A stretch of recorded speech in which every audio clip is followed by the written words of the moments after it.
This is Create the Next from ProCFO Partners, where every week we explore strategies and ideas for financial management and growth to help today's businesses put their financial picture in context. Welcome back to Create the Next. I'm Chris Bintliff, and Nelson Tepfer, the CEO of ProCFO Partners, comes back for a sort of part two, Nelson, of a conversation that you and I had just before Thanksgiving as we were sort of winding down 2024. We were talking about what's going on out there. What are some things that were really on the minds of business leaders, business owners that you're seeing and working with? And there's another component to that that we know is happening. I'm really curious to find out why you think that is, and that is exit planning or succession planning. I'm wondering how the two are different, but why is that happening now? What's new or different that seems to be something that's kind of a trending topic for you and for your customers? Sure. So, Chris, always great to be here. Thrilled that we get to continue this conversation on what's on business leaders and business owners' minds. Some of this came from, we actually asked our clients as we wrapped up the year last year, what's on your mind heading into 2025? And hey, that's smart. Just first note, everybody, go ahead and ask your customers what's going on. That's a good move. So we actually went through this conversation with them, and we touched on some of the topics previously on some of the tactical things that are on their mind as they're thinking about their business. But one common theme that also came up is they're thinking about what's next, both for themselves as owners, for their business as a legacy, and for what they're leaving behind, from this business side. And part of why this is so top of mind, I mean, we can get into the demographic and sociological components of, the aging population and business owners in general. But frankly, a lot of it is coming down to business owners are thinking about what's next. So think of a business owner who's been doing this for 10, 15, 20, 30, 40 years, and now thinking about what they should do next. So the exit planning and succession planning becomes top of mind. I'll call it loosely, there's a tremendous supply out there at the moment. Business owners who have been aging in place in their businesses, that supply is continuing to grow. Many of them have built very successful companies, and it has become how do they monetize or extract the value they want from this, either through an exit or moving to the next generation and having them buy them out. We can get into some of the details of that. The other portion is really there's a lot more interest right now, which presents opportunity. So this is really, we're finding more and more, both from larger money being thrown at this, whether it's private equity or other companies doing roll-ups in spaces or so many different industries. There's a lot of interest. And when people suddenly start interested in your company, you suddenly start thinking about, well, maybe I should be thinking about this kind of exit where I may not have been previously. There's a lot of people looking for these different kinds of businesses for various reasons. And that generally drives interest, which has people thinking about the opportunities that exist in their space. Okay, that's really interesting. And let's break that down a little bit. So you're kind of touching on the people who've been at this for a minute. I think there's two different sort of components. They might be related, but you mentioned somebody came to you, or you in some way you were alerted to the idea that maybe you should think about this. That's a different audience than I know I need to think about this. How should my CFO get involved if I'm at that sort of like late stage where I know I need to take some action, and maybe I've dabbled into, or I've had a couple conversations, but I haven't taken seriously what I need to do or what the business needs from me so that I can make that happen? What should my CFO be involved in, to what extent? So your CFO kind of needs to be involved almost as early as it's on your mind. So much so when we talk to many of our clients, we're asking them point blank very early on in our conversations, what is their exit plan? The running joke, or the lighter version, but very true version, is we talk to every business owner. Every single business owner exits their business one way or another. It's true, man. The only choice they have to make is whether it's on their terms or not. So whether you're doing this in a year, 2 years, 10 years, 15 years, we want to at least start the conversation or have them thinking about what does an exit look like for them. And exit could be a bunch of different things. Exit could be, I don't want to work anymore, shut it down. Exit could be, great, my kids are going to take over and I'll just go right off into my sunset. Exit could be, nope, I want to make hundreds of millions or billions of dollars and sell this kind of thing in whatever period of time. There are a lot of different ways of approaching it, is the short answer, but we always want people thinking about it. And so you ask the CFO's role in planning for this, to go through an exit, to go through, again, if you're talking about to an external buyer for the moment, we'll start there as a hypothetical. If you're going to some kind of external buyer, there is going to be some kind of review and diligence in this of your business at some point in the future. And so that CFO very often becomes, how do we build this organization so it can fly through that kind of diligence in a clean and systematic way? I'll share the horror story of what happens when you don't do that. Yes, I may have please. shared it on this podcast in the past, but we spoke to one business owner, and it's a fascinating business. It's literally, an American dream kind of story. This is a husband and wife team that started off selling, literally selling janitorial supplies out of the trunk of their cars when they started. And now, 25 years later, this is a large business, you know, significantly large business, probably north of 20 million in revenue, dropping 5 million down to EBITDA to the bottom line. They own 7 locations. They own the real estate underneath it in a separate entity, and they have 7 different locations doing phenomenally well. The problem is when they started thinking about an exit, their internal financial reporting was never really built to go through anyone else looking at this. And so they Mm. had like a point of sale kind of system internally, but they never really kept up with, okay, how do we monitor this? What are the reports we look at on a monthly basis? Because they kind of just knew what was going on. And the problem is, which is what we shared with them when we first got started, is if you can't show any kind of reporting or history along the way other than your tax return, you're not going to get anywhere close to the valuation you're looking for, nor is it going to be on one huge check that you go right off into the sunset. It's not that you can't do a deal. There's always a deal that can be done somehow, but most of it's going to be on an earn out and it's going to be at a much lower valuation. So do you want to invest a year or two building out the internal financial reporting system so you can show this is how we actually do this in our inventory and how we actually track everything internally like this? Your valuation will go up by several factors. So whether they were valued at, let's say, 7x EBITDA or something like that is the way they were looking at it, it'll get closer to 9 or 10, which on their size business is a rather large impact on what it would actually have on them. So your CFO's involvement in thinking about exit and reviewing how a buyer would look at it from the internal stages is crucial. It's also very different than what an investment banker. So it's not like you need to go start there.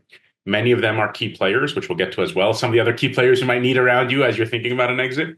Investment bankers are key players. We always suggest involving early.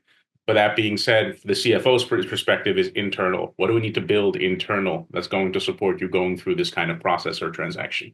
So, as we talk about often, proactive and not reactive. And I love that you touched on a couple pieces of the flywheel, which are reporting and also kind of systems and processes. How many of us it makes sense to us, or it makes sense to those 3 people, or the person who built the Excel spreadsheet in the late 80s is still the one who understands how all these tabs stack up. And if they decide to leave tomorrow, if their succession plan gets involved, we're all in big trouble. So I guess there can become a point of view of we've talked about this a little bit with ERPs. Like, do I need a consultant? Do I need an expert that's their job? Can the CFO point me in the direction beyond, okay, we need to kind of figure out your finances, but can they help me think more strategically about this too? Not only can they should be the one quarterbacking and driving a lot of that, because very often they're going to be financial implications. When it comes to this kind of decision, almost everything touches the numbers. So we've been through conversations with somebody where it's like, oh, they want to grow to this size and then they want to exit. And one of the things we identified in the first conversations is, aside from just the reporting and the EBITDA and what growth you need to be able to show to get to this kind of exit, you're also going to need to invest in different, to your point, systems along the way that get there. Not because you cannot run it and build band-aids and backdoor ways of doing things within your current system, but if you're trying to achieve that goal of this exit at this level, one of the things a buyer will look at is how well run is your organization. Mm-hmm. And well run, it goes across all different factors of all different facets of a company, every different structure and operation. So for that particular company, we told them, while you might not need it today, you're going to need a different ERP system along the way to actually get there. Not because, again, you cannot figure out a way to do it in your current one, but because a buyer will look at you differently if you're running on a different system. If you're running efficiently on a different system, it will look very, very different. And that's the perspective very often that CFO can and should bring to this level of conversation. What are the other pieces we need to build that's going to help you get to this kind of exit? I think I've shared this story here, where one business owner tells us when we get started, because it's one of the questions we ask is, where are we trying to go over the next 3 to 5 years, just as an organization or for yourself personally? And I love this one because he points to a picture on his wall of a boat and says, I want to be there in 5 years. Nice.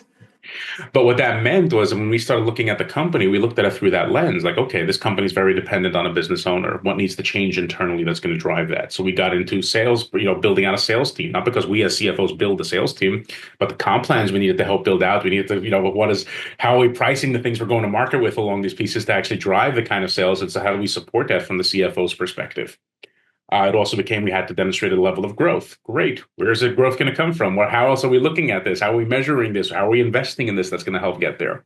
It became that kind of conversation that we looked at that lens, that we looked through the lens of to support that kind of exit that he was looking for over the next period of time. You know, what are some insights? What if he's pointing at that boat because he wants his daughter to take over? Like what happens if it's I'm not selling necessarily to an outside buyer anyway? What are some of the, I don't know, interesting, there's so many weird dynamics that can come into play, but what are some of the things that the CFO suddenly needs to think about differently if it's a succession kind of idea? So succession planning is always a different conversation. Well, there's two components. One is how are we compensating the owner slash founder in that? Sometimes the owner is like, no, it's great. I have enough money. My kids will just take over. And sometimes it's no, how do we actually structure this as a buyout where they're paying the owner, the next generation is paying the owner from company profits or other resources to support that transition. So it's understanding what dynamic and structure we're going to need to build, but those are two different pieces. The second one is the second element is a really interesting one because we've been brought in on both sides of this conversation very often to support our clients. Sometimes we get brought in by the previous generation that's looking to, have the next generation take over. And the message we sometimes get from them is like, well, we kind of knew how to do this because we built this from the ground up. So we just kind of know these things. But, junior, they don't really kind of get it. So we need to help build some of these pieces so they can actually continue to run this moving forward.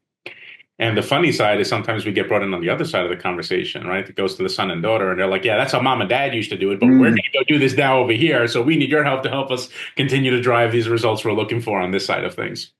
But to the point that you referenced, why succession looks different is succession, you're not typically going through a similar diligence kind of mindset. But if that transaction needs to be financed by somebody external, how are we building the company or how are we showing that we're representing the company? So there's financing in place if you're going external, or if you're going to finance it internally, what are the metrics and structure you're setting up to so what that succession looks like? Great. How are we vesting this over 3 years, paid for by profits of the company? Great. What happens if the company's not profitable? How do we think through these kind of things? And again, as the CFO, it's not our job to be the expert in all of these different parameters, but it's to know, great, we need a lawyer to help structure this one. We need this person to actually go through these kind of things. And we go bring in the experts across these different pieces to support the goals that the business owner actually has expressed to us. I feel like everything you've said is kind of a bullet point to take to heart, but so many of us are on the sort of we're in the foothills of this whole thing, and we're just trying to get by. We're just doing our day to day, or we're trying to break through that thing that we had in mind when we started the business.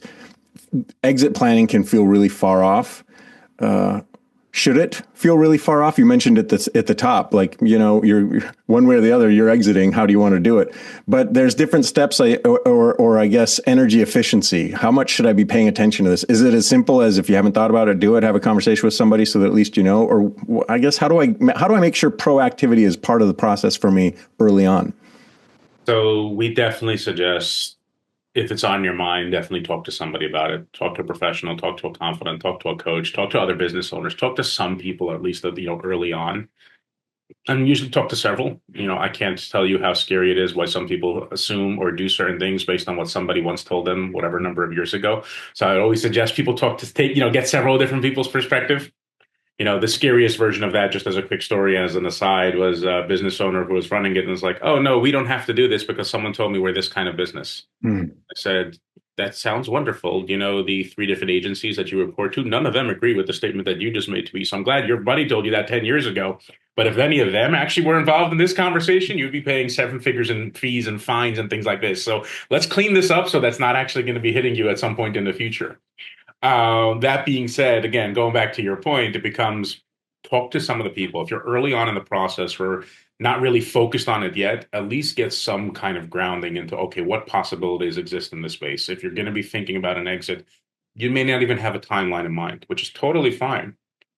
But we're very big believers in run your company like you will sell it, so you can, should you choose to in the future.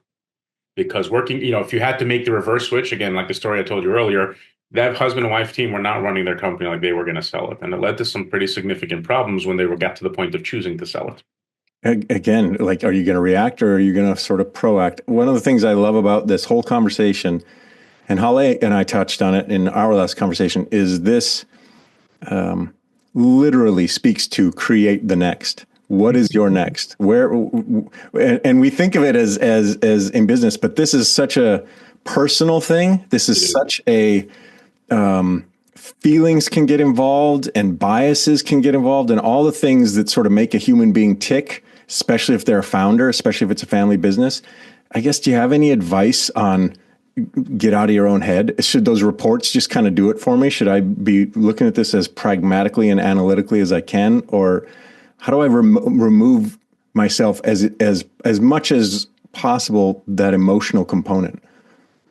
So as much as we say most of this, you should just make it a business decision, not a personal one. You cannot remove the person from these kind of decisions.